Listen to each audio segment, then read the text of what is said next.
So I was a professional football player for 13 years.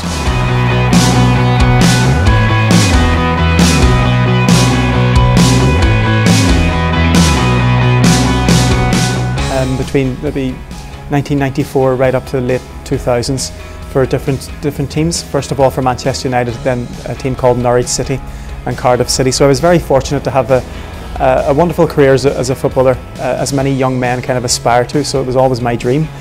And I suppose during the process of living out that dream, maybe later on in my 20s, I kind of started to feel as if, you know, there was a bit of a void there, or an emptiness in the way I was living my life, maybe the way the football life, the lifestyle around the game.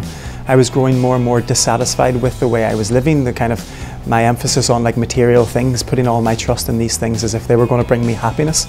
And yet I still loved the game. I loved playing every day and I loved playing football. But I kind of grew maybe more dissatisfied with the lifestyle and started to ask some deeper questions. And I was very fortunate I had a family member who was quite devout, my sister. And she would phone me or she would send me books on the Catholic faith. And for a lot of years I wasn't really interested. And only in my later 20s, when I started to feel that kind of sort of emptiness, I started to pick up these books and read them. And I found that there was something very much in them, in the power of the words that affected a kind of change in me and a kind of a peace or so forth.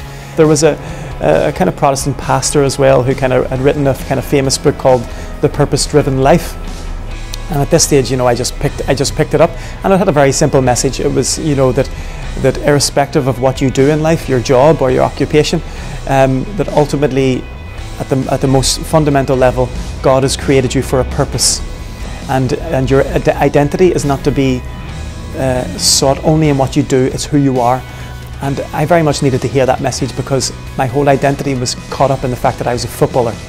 And outside of that, I didn't really know who I was, in a sense. That's, you know, and so the sense that God from all eternity had a purpose for me, not just to be a footballer, but to be something else, to be His child, and to know and love Him. So that was a kind of a very message that really hit me right away. And then later, I obviously fell in love with my faith once again, reading lots of the church fathers and lots of the lives of the saints and things like that. I kind of couldn't stop reading all these different things. And so I went with that, and I kind of explored the faith a little bit more. And I kind of made a radical decision in 2009 that I would come back to Ireland for maybe a year, take a year out of football, and always with the intention of going back, finishing my career, and maybe becoming a manager afterwards. And it was really during that year that I discovered my vocation and my faith again on a regular basis. I started to go to Mass again, I started to pray the Rosary. I joined a group called the Legion of Mary in Ireland. And really there my faith became central again. And it really, once that became such a focal point in my everyday life, I really couldn't go back to football the way I had before. It was during that year I started to feel the stirrings of a religious vocation.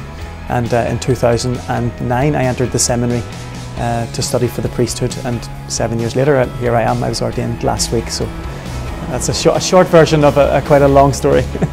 You know, the football world and watching football games and follow your team can make you very passionate, and it appeals to the senses. You know, you're in a crowd, you get a sense of camaraderie with people who support the same team. So on the sense level, you could get very passionate. But the faith is often very different, and that's why it's maybe difficult for people. The faith needs us to be silent, to be people of prayer.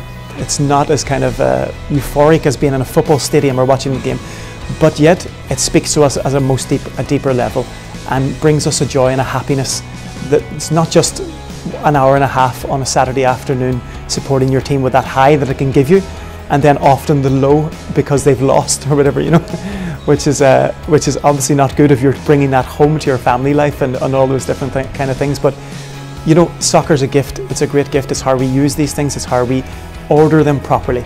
And I would say that, you know, to people, you know, for myself as well, that if your faith is the foundation of all that you do, that it actually enhances everything else and gives you a greater joy to experience everything else, because everything's ordered properly.